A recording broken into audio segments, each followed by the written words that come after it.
The play of Pelicans guard Drew Holiday is a big reason why New Orleans won the first 2 games in Portland. The Owls are coming off of a Class 5A state playoff appearance, and head coach Jason Tucker is betting on what he expects to be a dynamic wing tee offense. It may have been Coach O's first spring practice leading the Tigers, but all eyes were on new offensive coordinator Matt Canada. In addition to Rondo, the Saints had another special guest on Wednesday who got the chance of a lifetime. This season marks the 29th year of Archbishop Hannon football, and the Hawks are making it a memorable one, off to a 7-1 start. According to the current NFL anthem, players must be on the field and should stand. More heat, more hitting, and a longer practice too. The Saints wrapped up the weekend with some highlight plays, but also some things to tighten up as well. It's been a soggy start to the season for the New Orleans Baby Cakes with 5 games rained out already, but here's a few under-the-radar players to keep a close watch on. Price Patagna.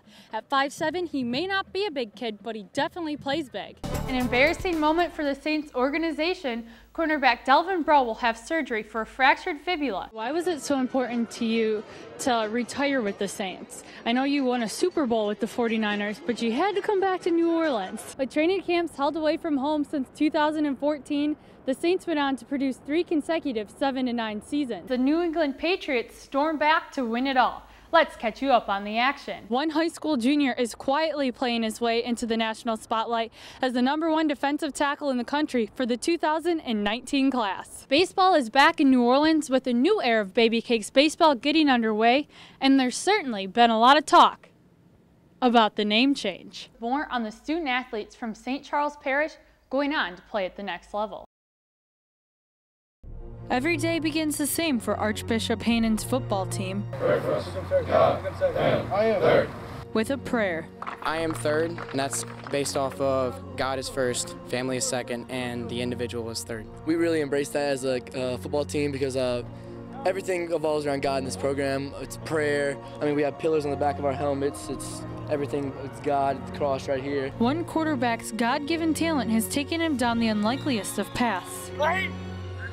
Last year, he was actually our starting linebacker. He was playing defense. He's bounced around from position to position. He just got started, playing quarterback really this year. It's a tribute to him. It's a lot of God-given talent, but it's also a lot of hard work on his part. I never even knew Chris would end up as our quarterback, to be completely honest with you, but I mean, it's pretty cool now. I mean, the dude runs his heart out for us. He's averaging almost 100 rushing yards a game, so that's pretty impressive for a quarterback. I got to do whatever I need to do that my coaches ask of me, so I try to do it to the best of my ability, and these guys, they help me get to that goal. A playmaker at quarterback, he's also the leading scorer for the Hawks, but he credits his success to the front 5. This is about the team, it's not about the individual. We're all out here sweating, crying, bleeding together, and putting all that work in together. 1, 2, 3, That's a big thing we have, brotherhood. It's really showing on Friday nights. Chris would tell you this, he's one of the most humble people that we have on this football field. You wouldn't know that he's the leading scorer, but he knows 100% that it's not just about him. Chris would not be able to do what he's capable of doing without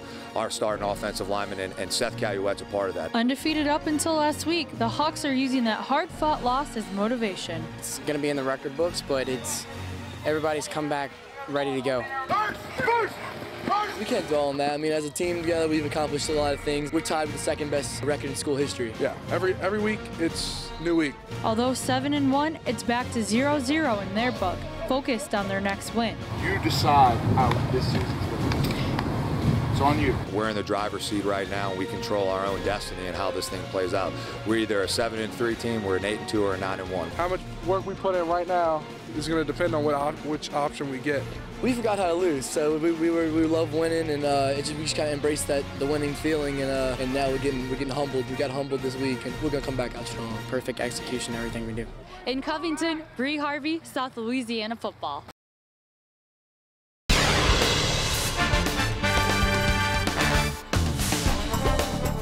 Super Bowl Sunday did not disappoint as the New England Patriots stormed back to win it all.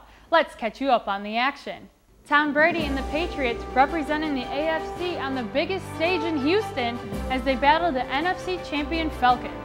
This one was all Atlanta early, already up 14-0 and adding to it when Southeastern product Robert Alford comes up with a pick 6. He returns at 82 yards to give the Falcons a 21-0 lead. Head to the 4th now, 28-9. Still not looking good for New England.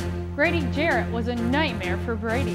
He gets one of his 3 sacks in the game here, opening the path to a field goal. But not so fast, a minute to play, Patriots within 28-20. James White plunges through for the touchdown, and it's time to go for 2. Danny Amendola is in for the 2-point conversion, and we're tied at 28. Let's go to overtime. Patriots with the ball, and it's White again. He is in for the touchdown as the Patriots score 31 unanswered to beat the Falcons and win the Super Bowl 34-28. Tulane's women's basketball team has won 3 straight, looking to build on that with a Sunday afternoon matchup with Temple. The Green Wave and the Owls both sitting near the top of the conference standings. Temple won the first meeting of the season last month, but they're at the Devlin Fieldhouse this time, where Tulane only has 1 loss on the season. Colby Morgan getting it going for Tulane, making a tough shot look like nothing. 3 of her 11 points. Then it's Meredith Schultz attacking the basket, and she picks up the foul. But Tennemple's Deniza Fountain was a hard one to stop. She had 24 points in the first half alone and helped the Owls to an 11-point lead at the half that Tulane could not rally back from. Temple wins it 76-50. I'm Bri Harvey, and that's what's going on in sports.